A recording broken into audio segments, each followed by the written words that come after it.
Que se passe-t-il à la cour royale de Fada après 10 mois de vacances du trône suite au décès de Koupié Diéli? L'on se demande à qui revient la direction du royaume du Goulmou. 2 personnes intronisées par 2 clans d'une même cour royale. Dans quelques instants, vous aurez les explications du camp du dernier intronisé. Actualité sur le Covid-19, les collectivités territoriales vont subir les effets de la pandémie. Les recettes des communes connaîtront des pertes allant de 11 à 30%. L'affirmation est faite par le Centre d'information, de formation et d'études sur le budget. Les détails complets de l'étude à suivre dans ce journal. Vous le savez, le Covid-19 a aiguisé l'appétit des artisans burkinabés qui innovent chaque jour pour permettre aux citoyens de faire face à la maladie. Dans ce journal, nous vous faisons découvrir Wakat Lab, une trouvaille de jeunes start-up burkinabés. Que propose-t-il concrètement pour la lutte contre la maladie? La réponse dans quelques minutes. Et puis, nous sommes le 12 mai, une date dédiée aux infirmiers du monde entier. Occasion pour nous de rendre hommage aux infirmiers burkinabés à travers une immersion dans leur milieu de travail. Un travail effectué généralement avec humanisme, mais dans des conditions souvent difficiles. Mesdames, Messieurs, bonsoir. Merci de nous suivre. Tout d'abord, les chiffres du jour sur l'évolution du Covid-19 au Burkina Faso. 6 nouveaux cas sont enregistrés à la date du 11 mai 2020, soit 3 cas à Ouagadougou et 3 également à Bobo-Dioulasso. Une personne est décédée de la maladie et 4 autres en sont guéris. Les personnes actuellement sous traitement sont au nombre de 127. Avant de reparler du Covid-19 un peu plus loin, sachez que le projet de bitumage de la route Tougan-Wayuguya sera bientôt une réalité. L'Assemblée nationale autorise la ratification d'un accord de prêt entre le Burkina Faso et le bailleur de fonds. Les députés burkinabés donnent également leur cutis au gouvernement pour un autre prêt qui servira cette fois au financement du projet d'appui aux filières agricoles. Le point de la plénière avec Paul David Bambara et Maxime Zongo. Le 13 avril 2019 à Washington, le Burkina Faso et le Fonds de l'OPEP pour le développement international ont conclu un accord de prêt pour le financement du projet de construction et de bitumage de la nationale numéro 10, route Tougan-Wayuguya. Le 18 juin 2019, avec le Fonds cohésien pour le développement économique arabe, toujours dans le cadre de ce projet. Et c'est ce projet très capital pour le désenclavement de plusieurs régions qui était le premier à être présenté ce matin aux députés. Nous sommes à l'étape de recrutement du consultant qui a été choisi, mais dont le choix n'est final que lorsque le bailleur aura donné donc sa non-objection. Le financement, il est bouclé. Nous avons l'obligation de repartir vers les bailleurs à chaque étape du projet. Avec le fonds saoudien, l'accord a été donné en décembre et la convention est en discussion et va probablement être signée par échange de notes. Le projet qui va durer 50 mois, dont 20 mois pour la préparation et 30 mois pour l'exécution des travaux, est estimé à 42 milliards de francs CFA. Le démarrage des travaux est prévu pour avril 2021 et sa mise en service en janvier 2024. C'est à l'unanimité des 61 votants que le projet a été adopté. Quant au second dossier présenté par le ministre de l'Agriculture, il est relatif au projet de loi portant ratification de l'ordonnance portant autorisation de l'accord de prêt conclu entre le Burkina Faso et la Banque africaine de développement BAD pour le financement du projet d'aménagement et de valorisation de la plaine de la Léraba. Un projet également adopté à l'unanimité par les votants. C'est 3 projets de loi pour la ratification de 3 accords de financement. Le premier, c'est le projet d'appui aux filières agricoles. Donc à ce niveau, ce projet, c'est un projet financé par le FIDA d'un montant de 52 milliards de francs CFA et qui va permettre de travailler dans 4 régions du Burkina. Ce projet va permettre l'aménagement de 2000 hectares de bas-fonds, la création de 1600 micro-entreprises rurales et permettre qu'on mette l'accent sur l'appui aux femmes afin de les aider à avoir accès aux parcelles pour l'exploitation. Les deux autres ratifications, c'est surtout le projet d'aménagement de la plaine de la Riraba. Et à ce niveau, il y a deux accords de financement. Il y a un financement de la BAD et un financement du FIDA. Prochain rendez-vous avec l'exécutif autour d'autres projets le 14 mai prochain. Situation confuse et incertaine à la cour royale de Fada dans la région de l'Est. Après 10 mois de vacances du trône suite au décès du Kupienzeli, un nouveau roi a été intronisé le 8 mai dernier. Une intronisation refusée par une partie des ministres de la cour royale. Ils ont d'ailleurs intronisé un autre roi hier lundi avant de convier la presse cet après-midi pour des explications. Désiré Ilboudo et Ibrahim Sanou. Des ministres de la cour royale du Nungu s'insurgent contre l'intronisation du 32e roi du Goulmou, successeur de Kupienzeli. Selon eux, la nomination de Mindierba Tombiano n'a pas été faite selon la coutume. Ils pointent un doigt accusateur sur le Diébado, chef de la cour royale. La toute première intronisation, il ne s'est pas impliqué dans le processus. Or, dans le Goulmou ici, un seul coutumier ne peut pas introniser un roi. Donc, nous, de notre côté, nous sommes ici combien déjà? S'il se retire à seul pour aller introniser un roi et que ce dernier-là accepte aussi, je pense que c'est des complications. Des complications puisque ces ministres non seulement contestent l'autorité de Mindierba Tombiano, mais ils ont également intronisé un second roi en la personne de Mohamed Tizié Tombiano, par ailleurs premier adjoint au maire de Fada. Les princes de Fada, les deux antichambres de Fada, là où la royauté passe, ces deux-là se sont retrouvés et ont fait le choix de leur roi. Et ils sont venus nous chercher pour que on peut les comprendre et puis l'introniser aussi. Par rapport à ça, nous, on ne pouvait pas les refuser parce que c'était les deux seules portes là où on pouvait enlever des rois. Nous sommes au nombre de 7. Par rapport à une seule personne, je pense que ce n'est pas possible. Et après, nous, on a fait l'intronisation aussi à notre niveau. Pour eux, selon les coutumes, il est inconcevable que le trône revienne à la famille de Mindierba Tombiano. Ils expliquent que la principauté a quitté cette famille il y a près de 100 ans selon la généalogie du Numbado. Ils invitent par la même occasion l'autre camp à respecter la coutume. Nous abordons à présent les actualités sur l'impact du coronavirus au Burkina Faso. Si ce n'est déjà le cas, les collectivités territoriales vont subir les effets pervers de la pandémie du Covid-19. Les pertes estimées sur les recettes vont de l'ordre de 11 à 30% pour l'ensemble des communes du Burkina Faso. L'évaluation est faite par le Centre d'information, de formation et d'études sur le budget. Les résultats de l'étude réalisée par le SUFOEB ont été présentés ce matin à Ouagadougou. Amadou Ilboudo et Vincent Tchendrebego. Le Centre d'information, de formation et d'études sur le budget s'est intéressé à l'impact du Covid-19 sur le budget des collectivités territoriales. 3 communes forment l'échantillon de l'étude.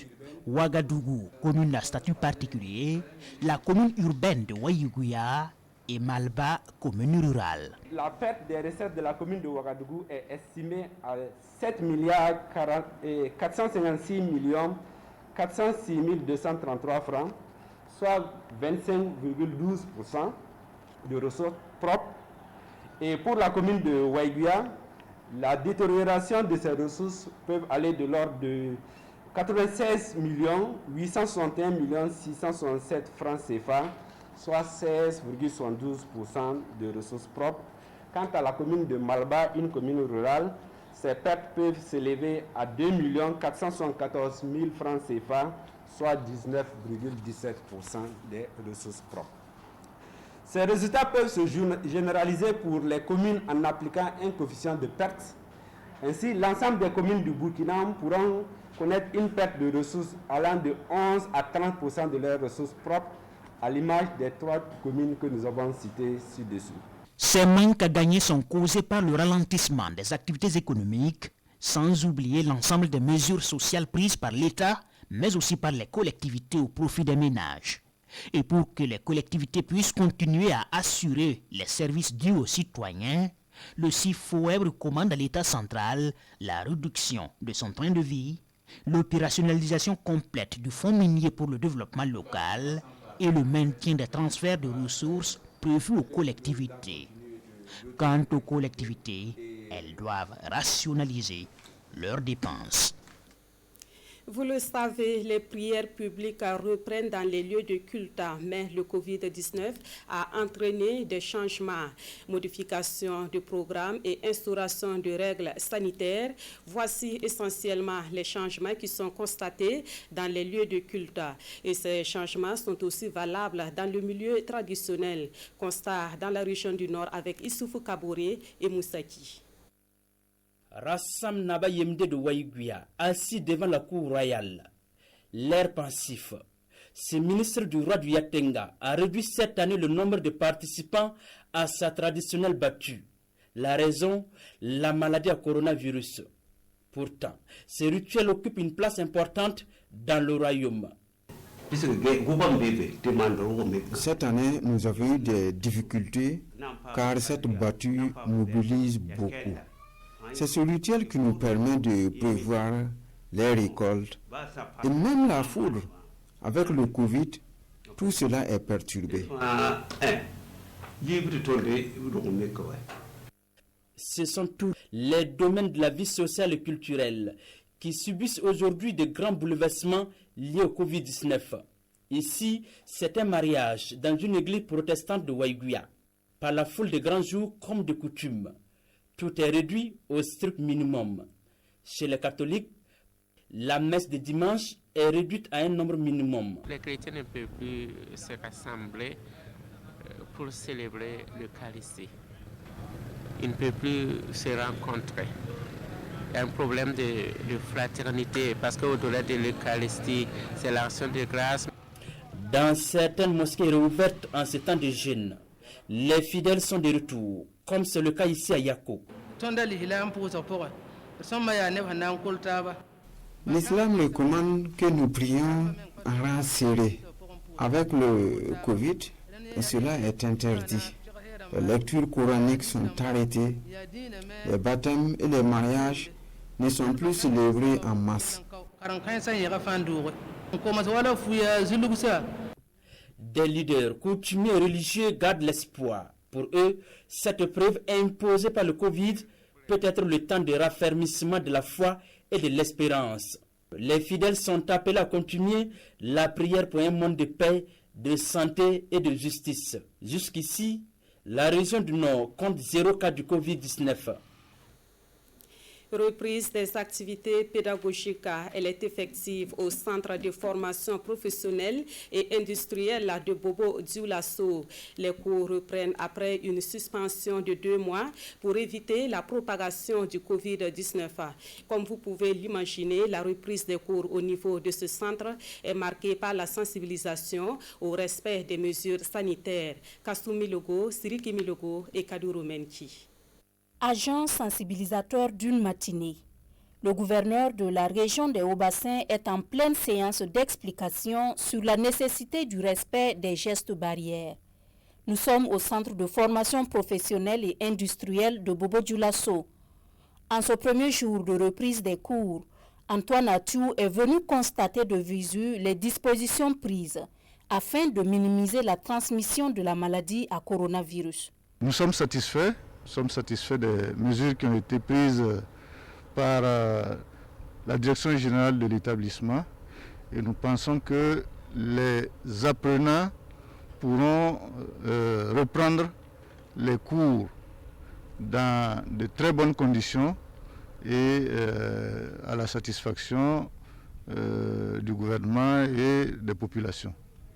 Le défi majeur demeure le respect des gestes barrières. Une discipline qui devrait permettre le déroulement des activités pédagogiques en toute sérénité.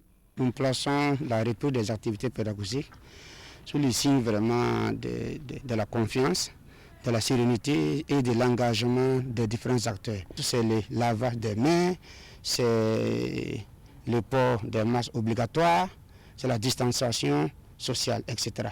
Des dispositifs renforcés grâce au soutien du ministère de tutelle du centre. Un centre qui a comme effectif total 170 apprenants repartis en 7 corps de métier. Parlons d'un autre aspect de la pandémie du Covid-19.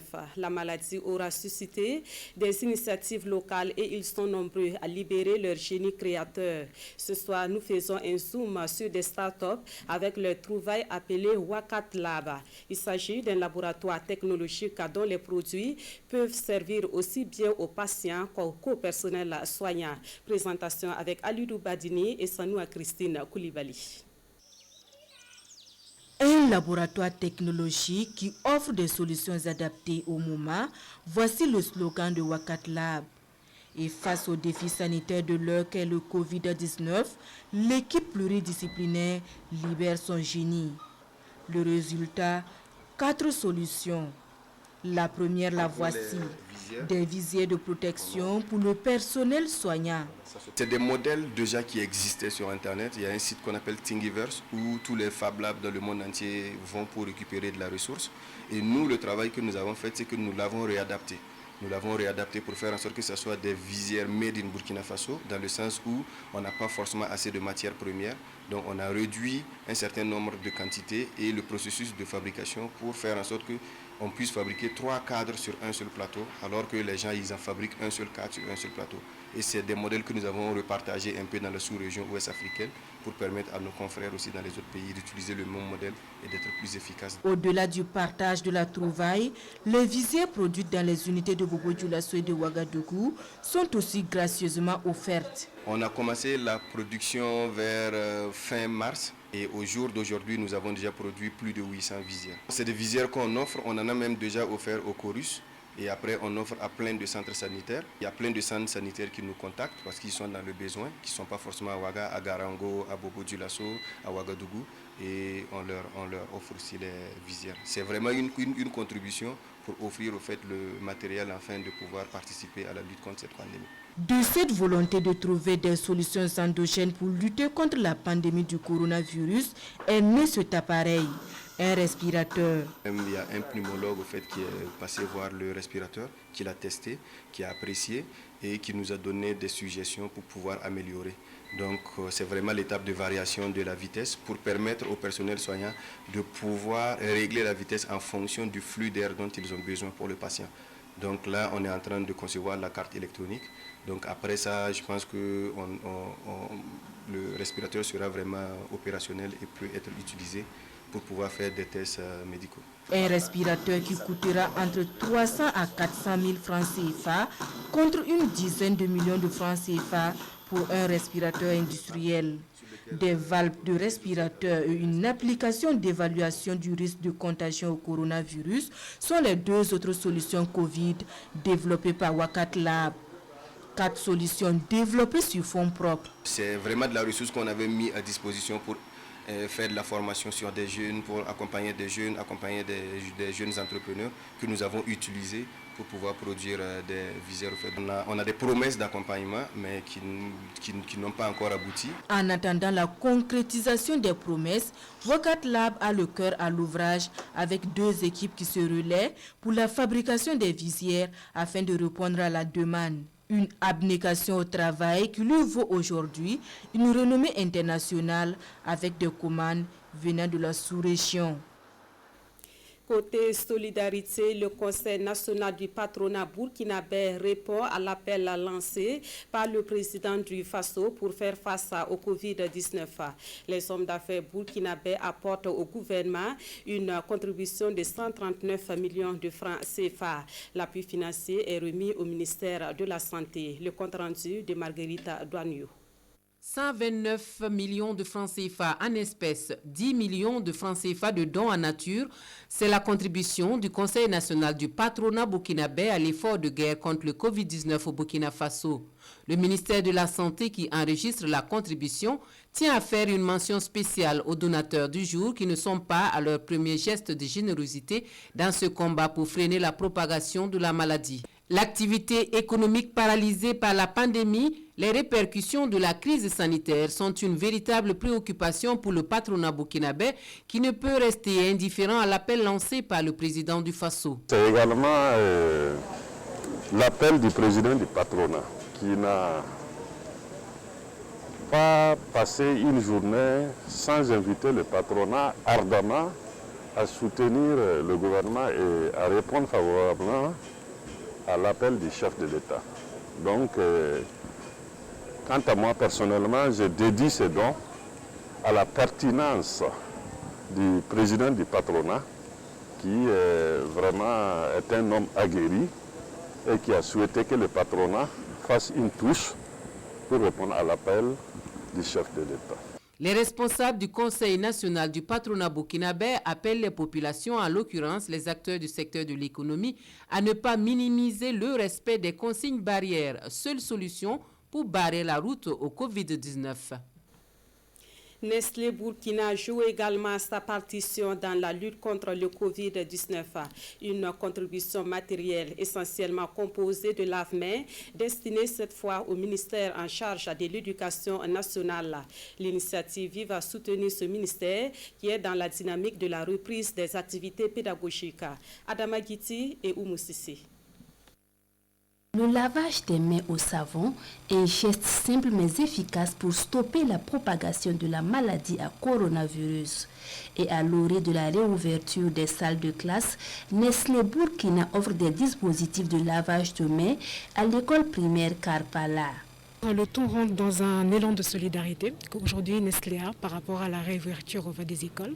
Donc nous avons tenu à accompagner le ministère par rapport à cette réouverture en donnant 280 lave-mains qu'on appelle communément Tipitap.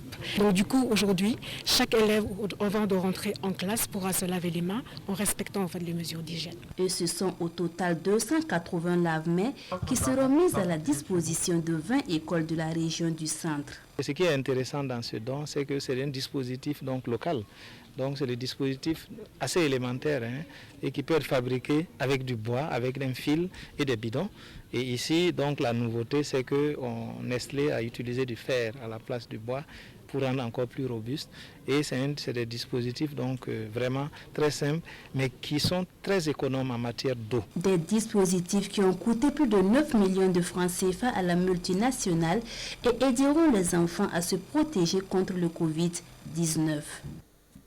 Autre titre de l'actualité dans ce 20h, nous sommes le 12 mai et c'est la journée internationale de l'infirmier, un corps de métier incontournable dans la prise en charge des patients dans les centres de santé.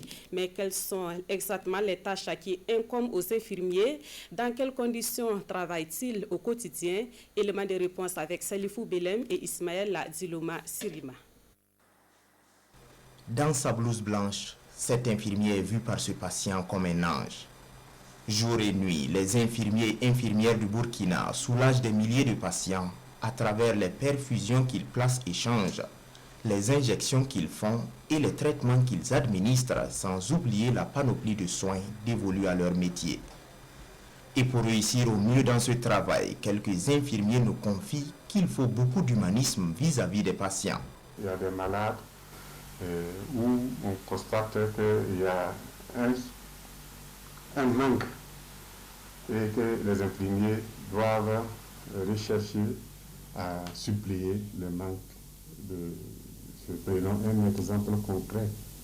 Un malade qui est là et qui ne peut pas se mouvoir. Il y a le risque des escales.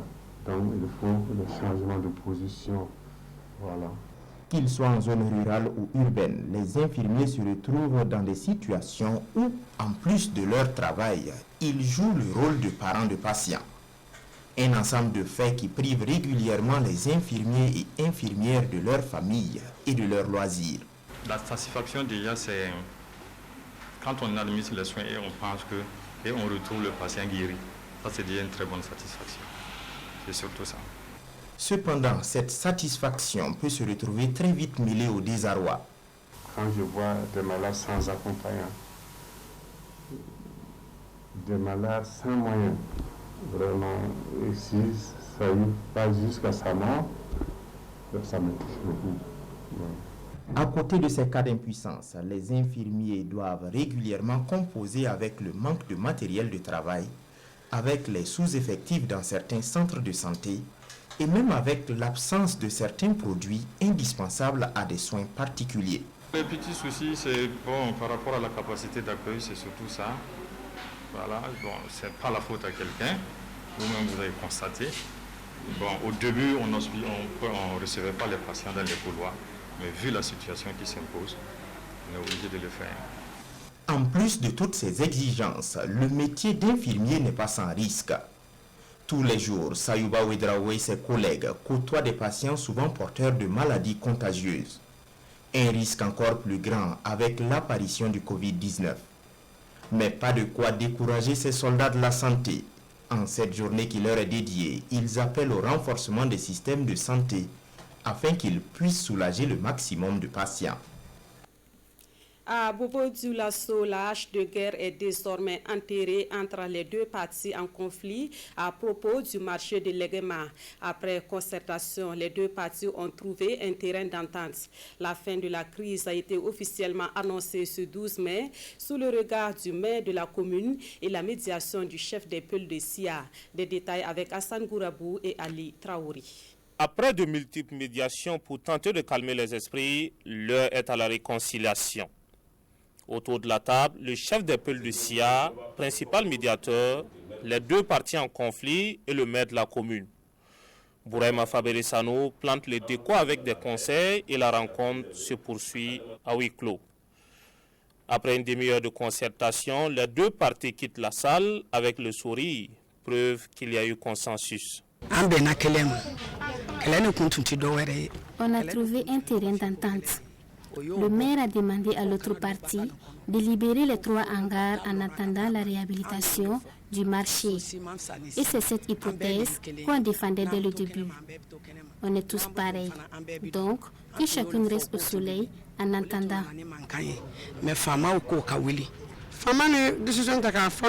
Nous sommes d'accord avec la décision du maire de libérer les 3 hangars en attendant. C'est juste une incompréhension entre les membres d'une même famille. Mais maintenant, c'est du passé. La fin de cette crise marque en même temps l'ouverture du marché de Legema dès ce mercredi 13 mai, foi du maire de la commune. Bourema Faberesano a aussi rassuré ses vendeuses de la construction très prochaine de leur marché. Nous avions décidé que, effectivement, les positions qui ont été discutées, comme le marché, pour le moment n'est pas attribué, les hangars ne sont pas attribués, que tout le monde puisse libérer les hangars, à ce que, effectivement, quand on va finir les aménagements, on puisse faire ensemble, en accord avec elles, des attributions des hangars. Il y aura des modalités qui seront arrêtées et en ce moment, effectivement, tout le monde pourra bien intégrer les hangars. Cette réconciliation met également fin au bras de fer engagé en justice entre ces femmes, rassure le maire, car un mauvais arrangement vaut mieux qu'un bon procès, conclut-il. Dans l'actualité également, le ministère des Ressources animales s'est engagé à mettre des ouvrages hydrauliques à la disposition des acteurs de l'élevage. Ceux de Faramana, dans l'ouest du Burkina Faso, attendent leur ouvrage actuellement en construction. Le ministre des Ressources animales et halieutiques était la semaine écoulée dans la localité pour constater l'évolution des travaux. Le point de la visite avec Drissa Traoré et Kadourou Menki. Sur le terrain, le ministre des Ressources animales constate de visu des réalisations en cours dans le domaine hydraulique. Des ouvrages pour pallier certaines difficultés telles le manque d'eau dans les zones agro-pastorales. Avant, il y avait l'eau. L'eau des marigots ne se cesse pas. Mais maintenant, l'eau des marigots, ça se sert. Il y a des temps veufs, mi-mai, il y a manque d'eau. Si on a le forage là, voilà, ça peut nous aider. Et là, c'est un AIPS que nous sommes en train de mettre pour permettre l'abreuvement des bêtes. Et je crois que, comme vous le voyez, constaté avec moi, ils sont bien avancés. Et nous pensons que, comme ils nous le disent, nous avons foi en ce qu'ils disent. Ils sont actuellement, en tout cas, dans le timing. Nous sommes très satisfaits vu l'avancement des travaux. Après le forage pastoral de Ti, le parc de vaccination de Kobi et le poste vétérinaire, tous situés à Faramana, ont été visités. des infrastructures hydrauliques réalisées grâce à l'accompagnement de la Banque mondiale à travers le PRAPS, projet régional d'appui au pastoralisme dans le Sahel. Nous avons pu réaliser sur toute l'étendue du territoire 30 parcs de vaccination et 31 postes vétérinaires. Il faut estimer le parc de vaccination autour de 7 millions par exemple pour le parc de vaccination. Les postes vétérinaires autour de 35-40 millions. Et l'infrastructure qui est derrière nous avec tous les aménagements, il faut évaluer ça autour de 50 millions. Les ouvrages sont bien accueillis par les populations de Faramana, une zone à forte potentialité agropastorale qui compte plus de 3000 têtes de bovins. Et c'est la fin de ce 20h. Merci à vous qui l'avez suivi. Le prochain rendez-vous de l'information sur la RTB, c'est à 23h dans une présentation de Amandine Lalsaga. Merci de votre fidélité.